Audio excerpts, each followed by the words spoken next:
Dan selamat bergabung dan saatnya di sesi ini Indonesia Menyapa siang hadir untuk Anda dalam dialog interaktif kerjasama Program 3 Radio Republik Indonesia dan Direktorat Bina Kepercayaan Terhadap Tuhan Yang Maha Esa dan Masyarakat Adat dari Kementerian Kebudayaan Republik Indonesia. Inilah dialog mengangkat topik mengenal kepercayaan terhadap Tuhan Yang Maha Esa bersama saya Esti Sulistia.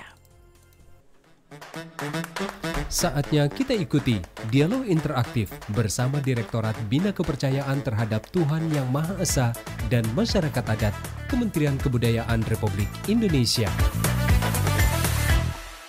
Ya, pendengar, di tengah dinamika kehidupan berbangsa yang terus berkembang, perbincangan mengenai toleransi dan keberagaman semakin krusial. Salah satu aspek yang penting dari keberagaman Indonesia yang masih sering luput dari pemahaman publik adalah tentang komunitas kepercayaan terhadap Tuhan Yang Maha Esa atau teman-teman kita, saudara-saudara kita, penghayat kepercayaan terhadap Tuhan Yang Maha Esa yang secara konstitusional sudah diakui oleh negara. Namun ternyata masih menghadapi tantangan dalam penerapannya di kehidupan sosial maupun barangkali nanti ada juga kendala-kendala ataupun tantangan yang lain yang masih dihadapi.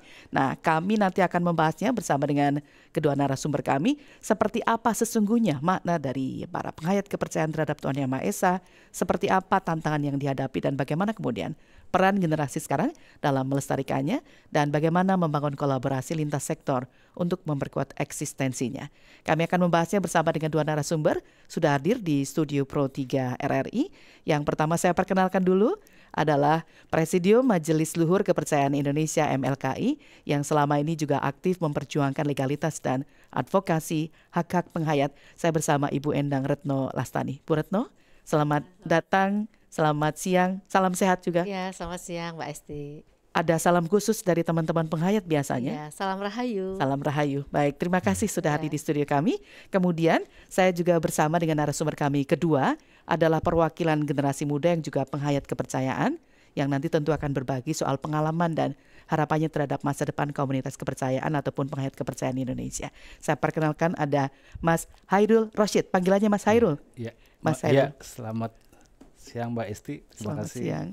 Salam khususnya. Salam rahayu. Rahayu, Ya, baik. untuk Kalau semuanya. misalnya ada ucapan rahayu, jawabannya Rahayu. rahayu. Sambil tangannya begini. Ya, Nah, rahayu. apa makna salam itu sebenarnya?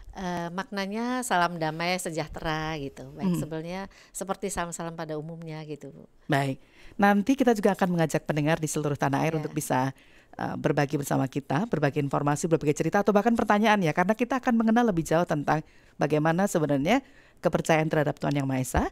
Anda nanti bisa bergabung melalui telepon kami di 0213523172, 0213844545, 0213862375, 0213866712 atau melalui WhatsApp di 081399399888. Nah, ini supaya kita punya pemahaman yang sama dulu, biar Bu Retno cerita dulu ya. Jadi seperti apa sih sebenarnya apa yang dimaksud dengan kepercayaan terhadap Tuhan Yang Maha Esa dalam konteks bangsa Indonesia ini, Bu Retno? Ya, baik. Terima kasih Mbak Esti. Baik, para pendengar semuanya RRI Pro 3 FM.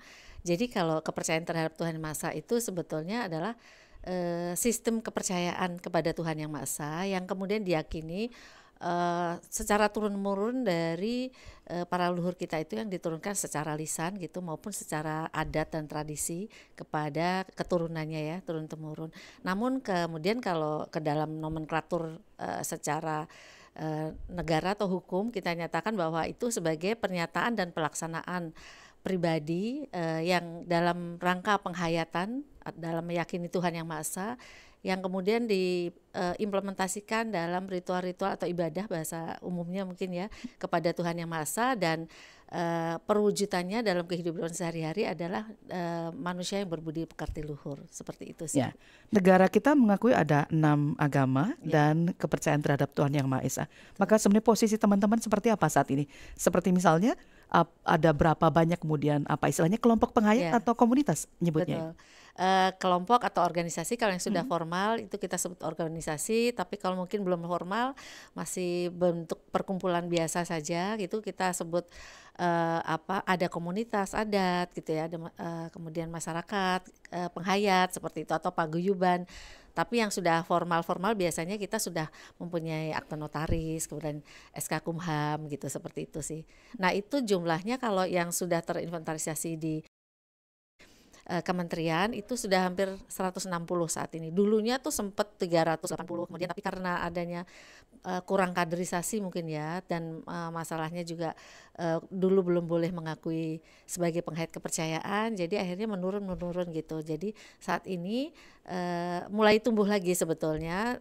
160 itu pun mungkin sekitar 15 itu sudah baru-baru sejak reformasi gitu, tapi sebelum itu memang menurun. Contohnya? Contohnya misalnya kalau yang baru itu yang di luar pulau, misalnya ada Marapu. Dulu kan dia tidak ada formalnya ya, hanya masyarakat Marapu gitu ya. Kemudian ada Laroma itu masih baru beberapa tahun yang lalu, itu dari Malsung Sulawesi Utara.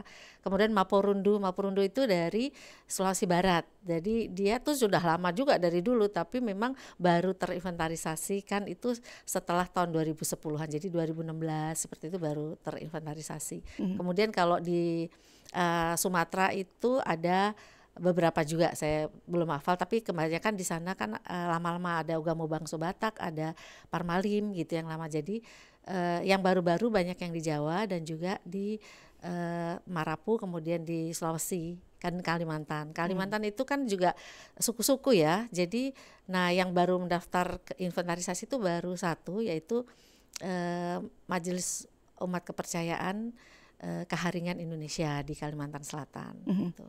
Yang menjadi ciri khas kalau tadi sempat disebut bagian dari ibadah gitu ya.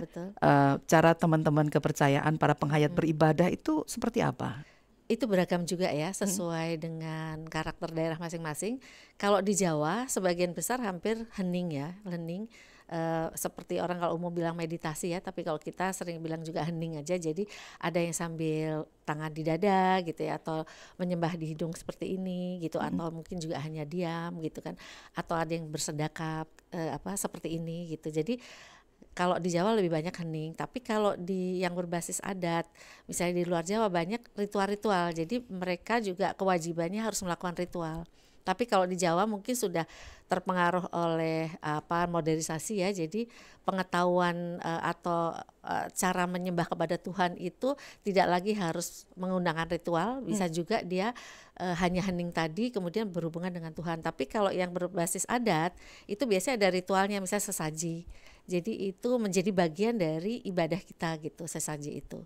Ada yang kalau tanpa sesaji ya tidak sah ritualnya, tapi ada penghayat ini yang tidak pakai sesaji juga tidak apa-apa gitu. Baik. Seperti itu. Nanti cerita detailnya disambung lagi. Betul. Saya ke Mas Hairul dulu biar suaranya terdengar dulu. Betul. Ya, Mas Hairul sebagai generasi muda, Anda penghayat juga. Seperti apa ya bentuk pengakuan masyarakat ya terhadap Anda, kemudian teman-teman yang lainnya dari penghayat. Kalau Mas Hairul ini penghayat dari Kejiwaan Ibu Pertiwi. Itu berarti berkembang di mana?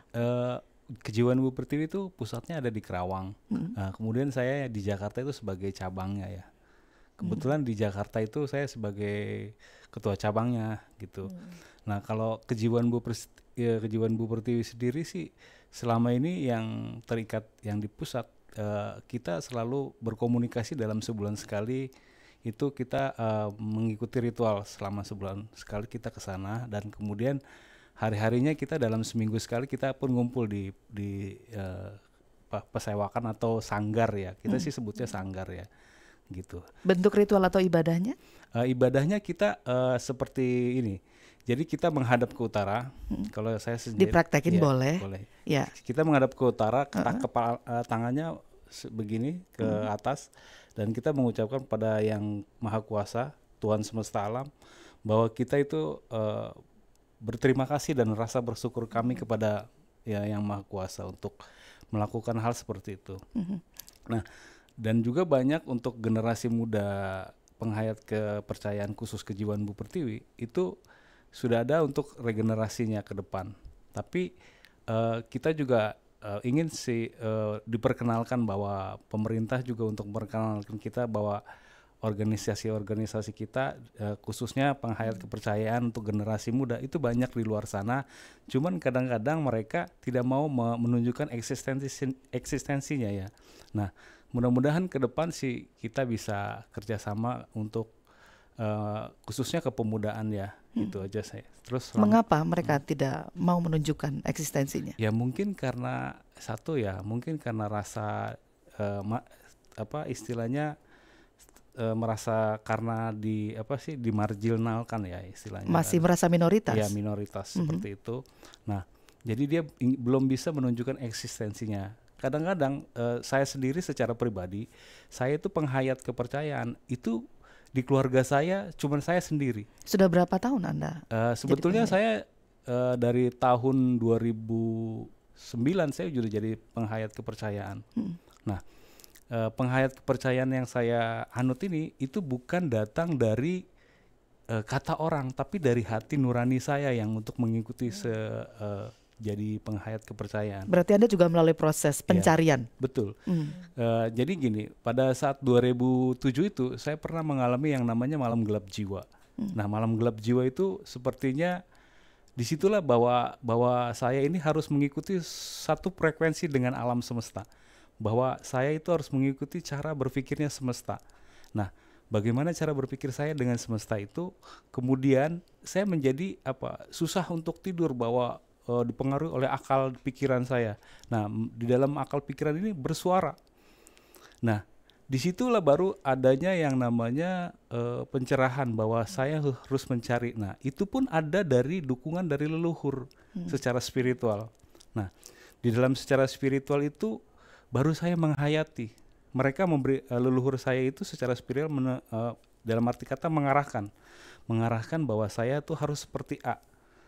Gitu. Kemudian saya jalanin terus menerus lama kelamaan, ternyata leluhur saya ini membimbing saya untuk menjadi seorang penghayat, bahwa saya ini istilahnya untuk menjadi seperti dia atau menjadi satu frekuensi dengan dia. Dan satu keluarganya Mas Hairul aja? Iya, di satu keluarga cuma saya. Gimana penerimaan keluarga? Nah, mula-mula sih mereka nggak mau terima ya, tetapi karena kegigihan saya dan kegigihan secara pribadi dan saya untuk memperkenalkan bahwa penghayat itu punya budi pekerti.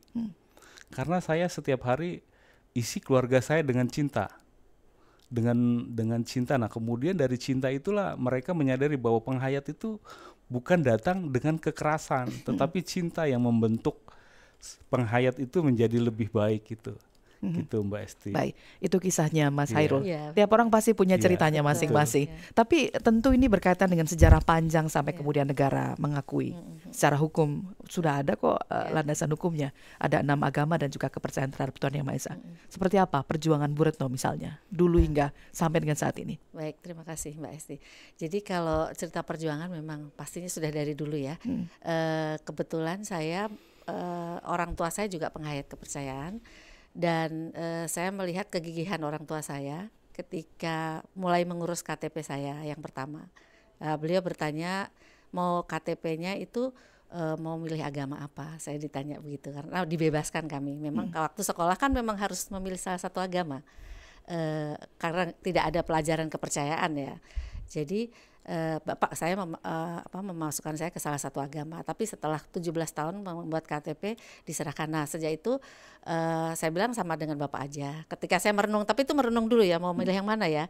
Kalau yang paling akhirnya saya menemukan yang paling pas adalah ini. Jadi saya sampaikan saya sama aja dengan bapak gitu. Jadi akhirnya bapak saya mengurus ke kelurahan, tapi kan nggak bisa karena nggak ada aturannya.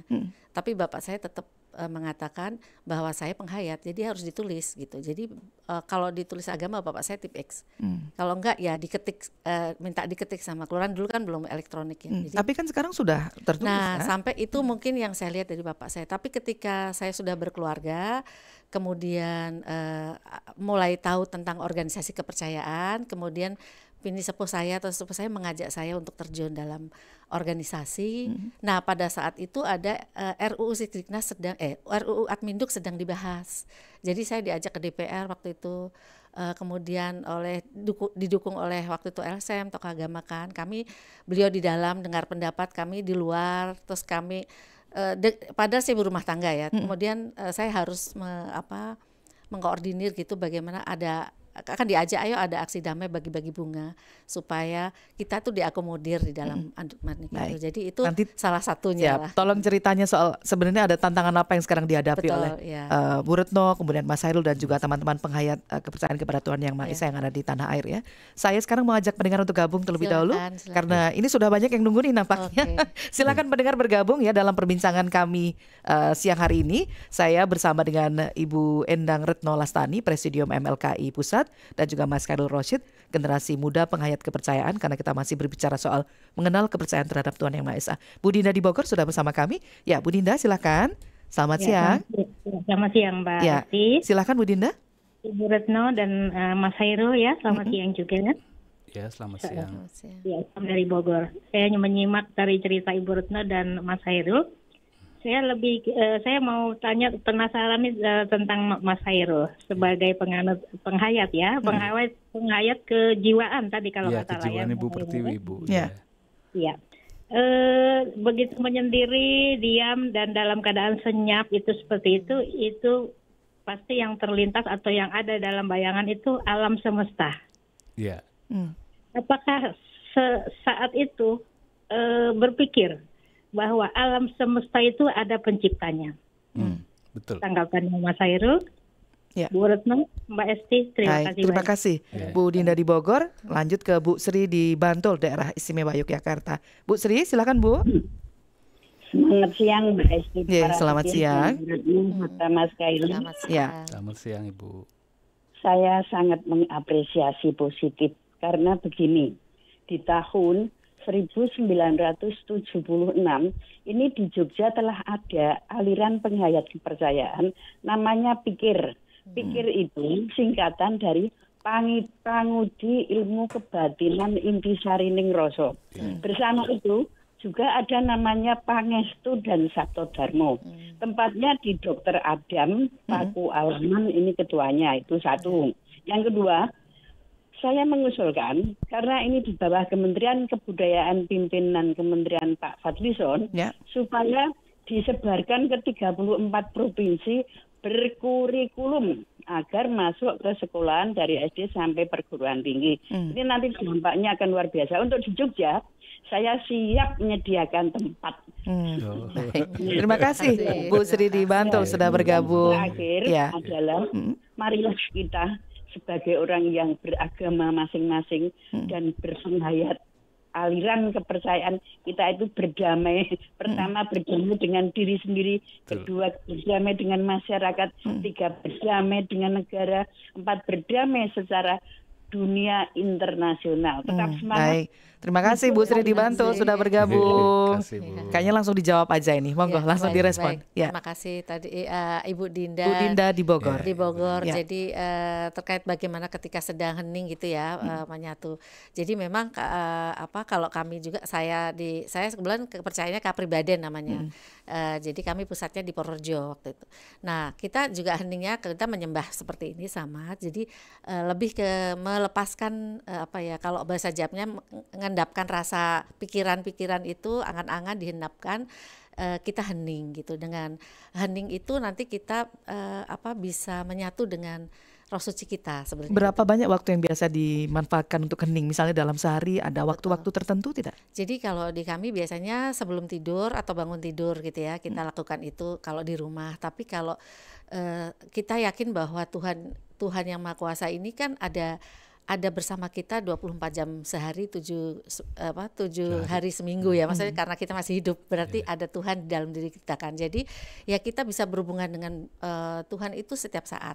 Dengan kalau kami perantaranya adalah Roh Suci.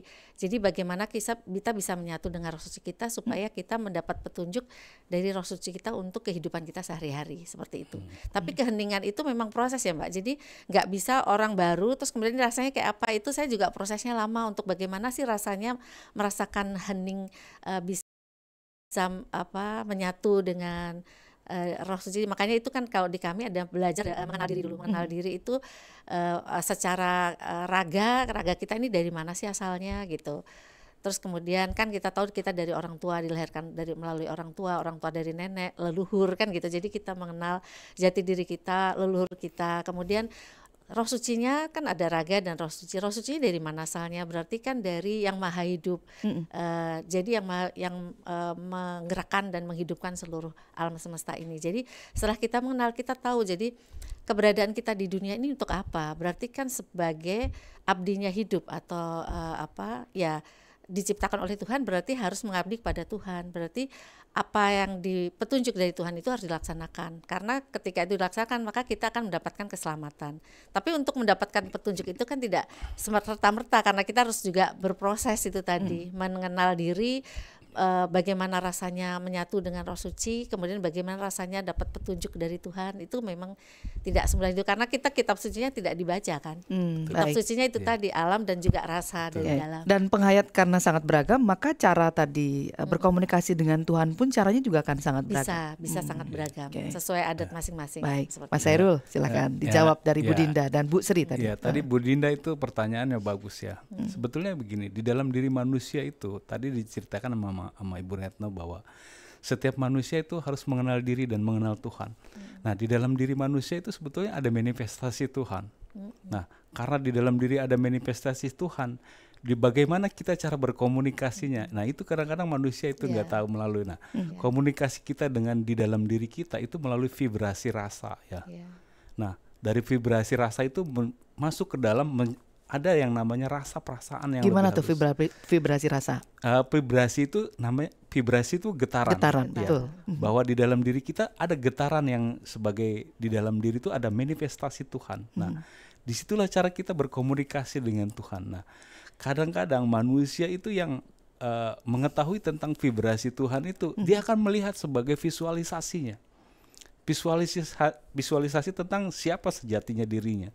Karena di dalam diri manusia itu adalah sebagai manifestasi Tuhan semesta alam. Nah, tapi kadang-kadang orang-orang yang mencari hakikat dirinya, dia akan mengetahui siapa. Karena di dalam selama saya menghayati, dia tetap ada. Kalau di dalam ajaran dan keyakinan saya itu disebut sukma sejati ingkang pinaringan impar sampurna. Nah, dia itu sebagai manifestasi Tuhan. Nah, kalau kita kaji tentang diri, itu sangat luas. Siapakah diri kita? Dari manakah kita berasal? Dan bagaimanakah bahwa diri kita itu mengenal Tuhan, atau siapakah makhluk-makhluk yang ada di dalam diri kita? Karena di dalam diri kita itu hanya ada rasa, dan rasa itulah tempat komunikasi kita. Nah, gitu. Vibrasi rasa ini kosakata baru buat saya. Jadi sebenarnya mungkin kemudian tiap-tiap orang akan punya pengalaman masing-masing ya soal vibrasi rasa. Mungkin getarannya kan berbeda ya. Betul. Pengalaman spiritualnya juga ada sangat yang beragam. getarannya lebih terasa, ada yang lembut, jadi beda-beda. Baik, Bu Retno, nanti saya mau minta cerita soal tadi pertanyaan mengenai usulan dari Bu Sri tadi ya soal kurikulum. Betul, mungkin nanti bisa sekaligus dijelaskan soal tantangan apa yang masih dihadapi, misalnya di bidang hal-hal sifatnya administratif ataupun pendidikan. Tapi sesaat lagi kami akan jeda dulu sejak untuk informasi yang berikut ini.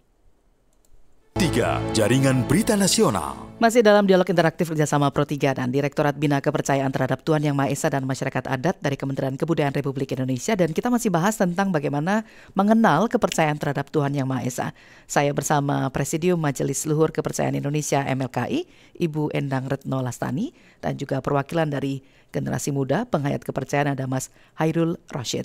Anda masih bisa bergabung bersama kami karena line telepon masih kami buka, termasuk juga yang mau bergabung melalui WhatsApp ya, silahkan di 081 399 399 888. Ya, tadi ada Bu Sri di Bantul yang sempat tanya soal mengusulkan ya, ini sebenarnya soal kurikulum tentang penghayat kepercayaan kepada Tuhan Yang Maha Esa.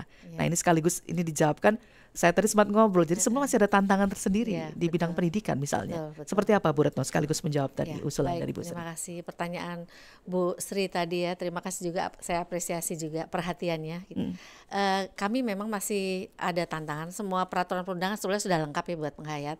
Tapi di pendidikan ini masih ada tantangan karena kami masih belum masuk dalam Undang-Undang Sisdiknas. Jadi implementasi ke bawahnya akhirnya seperti terputus-putus gitu. Jadi dari Kementerian Pendidikan Dasar dan Menengah pun kalau ketika mau mengakomodir kita itu masih belum ada cantelannya. Walaupun kita sudah ada kurikulum ya sejak tahun Permendikbud itu kan tahun 2016. Kemudian implementasinya 2017.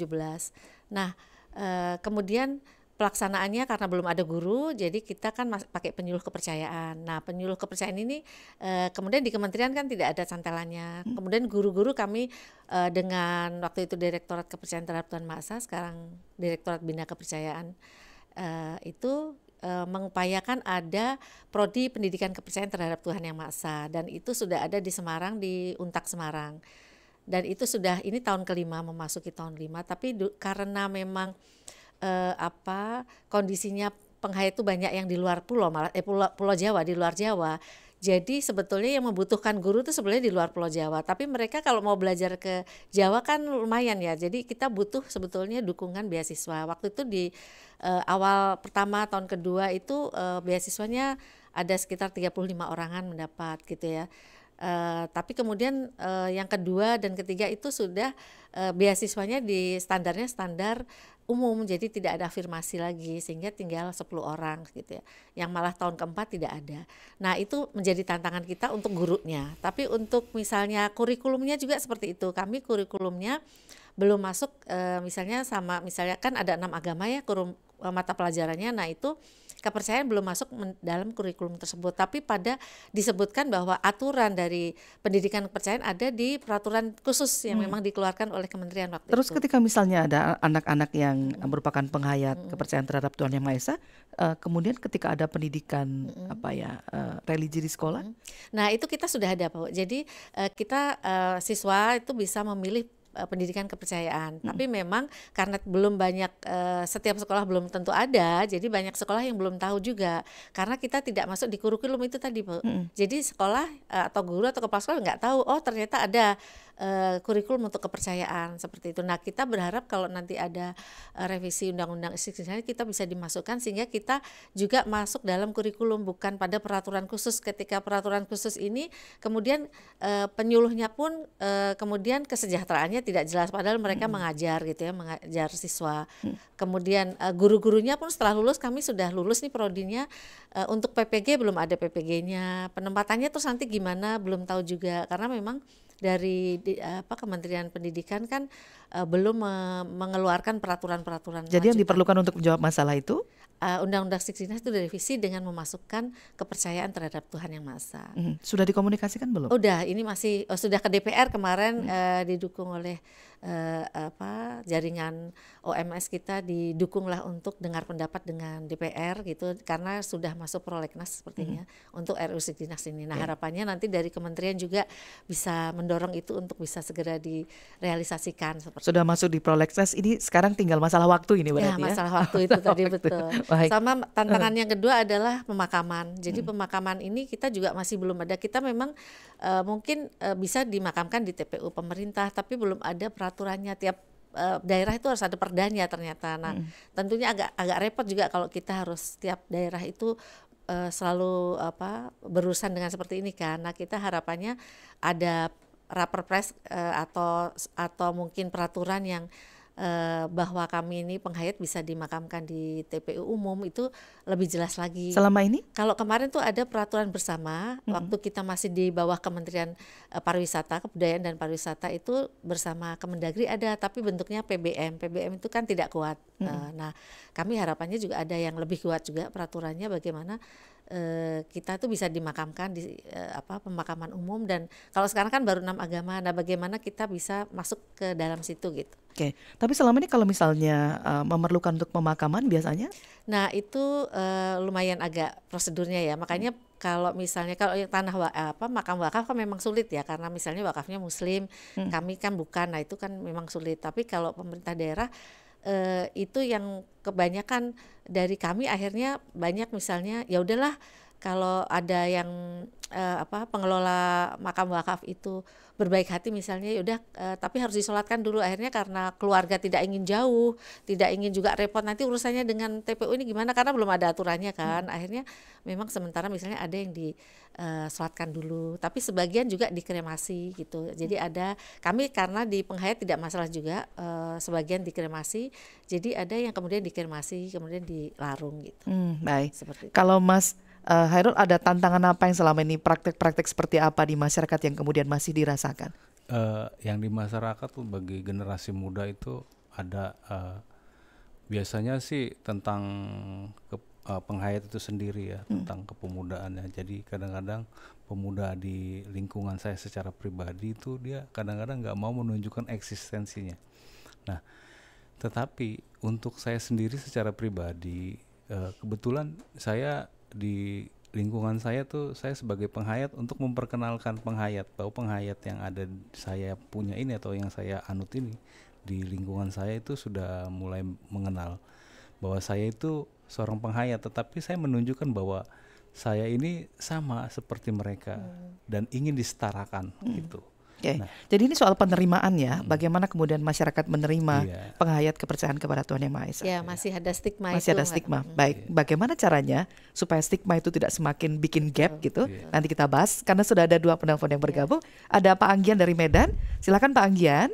Ya, selamat sore Mbak Esti dan Pak Narasumber. Ya, silakan Pak Anggian. Saya mau memberikan pendapat dan pertanyaan.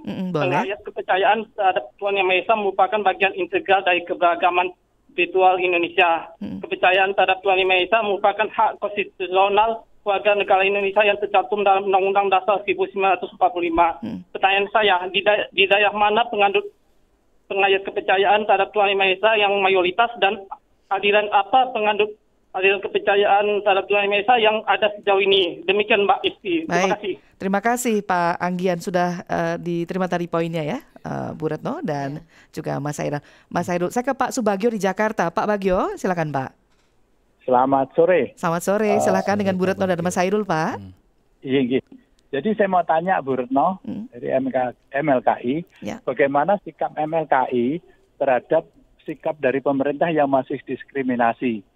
Contohnya dalam KTP kan ada 2 versi, satu KTP dengan kolom agama, satu versi dengan kolom kepercayaan. Menurut pendapat kami itu adalah diskriminasi. Mestinya kan kolomnya hanya satu, kolom agama gitu, hanya ditulis agama Kristen, Buddha atau kepercayaan. Nah, sikap MLKI gimana? Karena dalam keputusan MK itu frasanya tidak ada diskriminasi gitu. Ya. Terima kasih. Baik, terima kasih Pak Bagio dan juga Pak Anggian di Medan. Jawabannya akan hadir untuk Anda pendengar. Tetaplah bersama Dialog Interaktif spesial kali ini dan kami akan kembali selepas informasi berikut ini. Dengan berita nasional. Baik, kita lanjut jawaban atau respon dari Mas Hairul dan juga Bu Retno. Tadi sudah ada Pak Anggian dan ada juga Pak Subagio tadi. Ya, silakan Bu Retno. Terima kasih menjawab Pak Anggian. Terima kasih Pak Anggian. Tadi pertanyaannya yang paling banyak ya komunitas misalnya penghayat itu ada di mana saja? Daerah mana? Daerah mana? Jadi kalau penghayat kepercayaan itu kalau yang berkomunitas gitu ya, itu yang paling banyak saat ini tuh di Marapu, di Sumba, di Pulau Sumba ya. Pulau Sumba itu ada Sumba Timur, Sumba Barat gitu. Menyebar ada Sumba Tengah, Sumba Barat Daya gitu.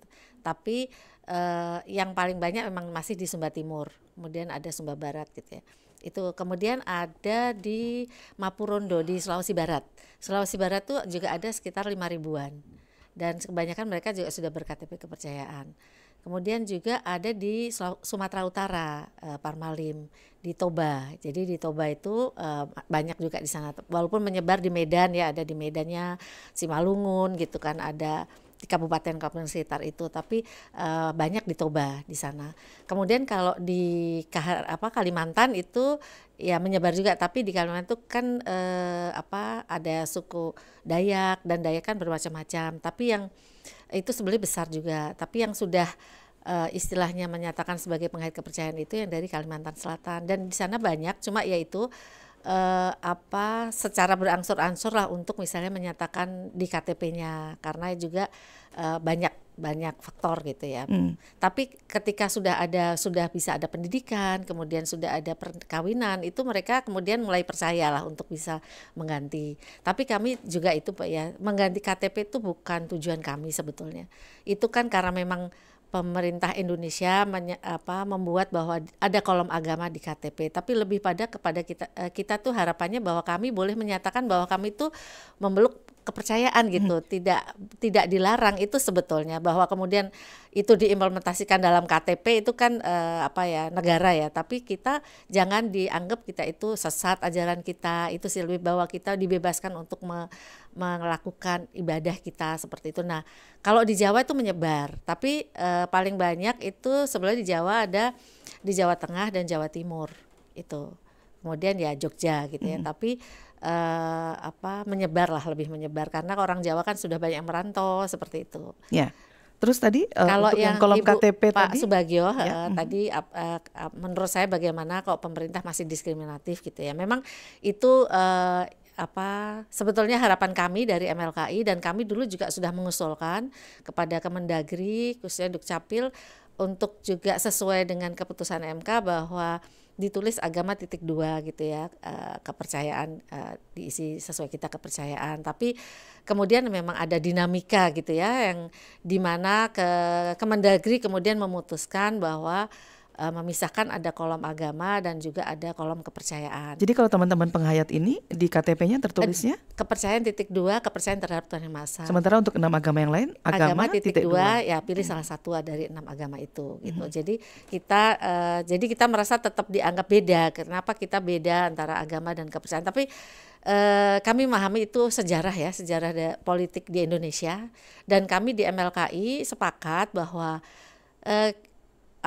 kita terima ini dulu gitu. Memang perjalanannya mungkin harus melalui seperti ini. Kami terima, dan kami memang harus membuktikan gitu bahwa kami ada, dan membuktikan bahwa stigma yang ada itu salah gitu, bahwa kami itu dianggap misalnya dulu PKI sesat, menyembah berhala atau menyembah pohon, itu tidak. Jadi itu memang jadi PR kita juga, perjuangan selanjutnya lah ya. Kita berharap suatu saat nanti tidak ada lagi pembedaan itu atau diskriminasi terhadap kami penghayat kepercayaan dengan teman-teman yang beragama juga dalam layanan publik ini gitu ya. Karena sampai sekarang masih ada stigma-stigma apa saja yang mungkin masih Anda dan penghayat lainnya? Stigma bahwa ya kami ini sebenarnya ajaran gelap gitu. Keajaran yang nggak jelas lah ya gitu ya. Maksudnya ada juga kalau dulu anak-anak kami yang sekolah itu ditanya, misalnya ada yang bertanya gurunya, kamu kok ikut kepercayaan itu kenapa gitu, emang ajarannya seperti apa gitu, kamu menyembah apa misalnya, terus nanti aturannya apa, karena kita kan tidak ada kitab suci yang tertulis gitu ya, jadi aturannya berarti bisa semau-maunya sendiri dong, aturan kamu sendiri gitu.